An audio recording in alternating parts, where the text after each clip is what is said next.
this whistleblower's complaint at a press conference yesterday. Take a look. They're getting hit hard on this witch hunt because when they look at the information, it's a joke. Impeachment for that? I think you should ask for VP Pence's conversation because he had a couple of conversations also. I could save you a lot of time. They're all perfect. And when you see little Adam Schiff go out and lie and stand at the mic, smart guy, by the way, stand at the mic and act like he's so serious. And then he goes into a room with Nadler and they must laugh their asses off. Is he awake? Did he like he's just throw sleepwalking. Mike Pence under the bus? Yeah. Did he just like lob it and then roll him like a bowling ball? Yeah. And then, Kind of. I mean, what the?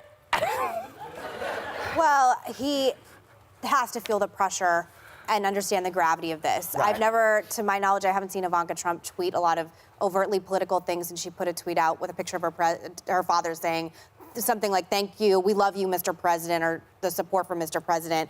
This feels different to a lot of people because the main question, and the show isn't nearly long enough for us to delve into this, Right. but was there a quid pro quo that happened with President Trump's phone call with the president of the Ukraine? Did he say, in exchange for information about Joe Biden and his son, Hunter Biden, I will give you money, the money that Congress, by the way, had already approved? Yeah. This is the main basic question of what's going on. Don't forget that what Michael Cohen said, that the guy... I don't care about Michael Cohen. Wait a second, let me make the case. Michael Cohen said that Trump speaks in code. So think of the Godfather movie.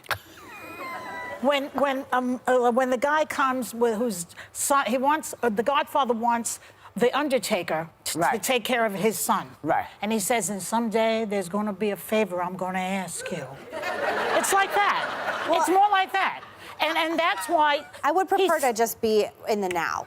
Right, because this is very serious, and I had a lot of anxiety yesterday, and I was texting with Abby all day. Right. I think most Americans have anxiety about what's going on because this is historically unprecedented. Yes, it's true. But you know what? It's not that unprecedented. No. Because Nixon was forced to resign because of an abuse of power. This is still different in the sense that you're talking about bartering with a foreign entity for information about a political adversary. Well, that's the one little extra thing.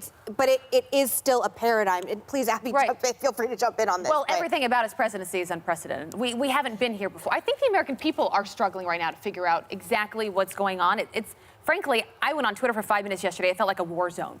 It was a big mistake. The country is not in a good place politically. And you're exactly right. You got to figure out where the money part of this whole equation. And if that money was held over their head, can I just mention though, because he threw Pence under the bus in that moment, but also Joe McGuire, who's DNI, who we've been watching all morning. Right. My heart broke for him.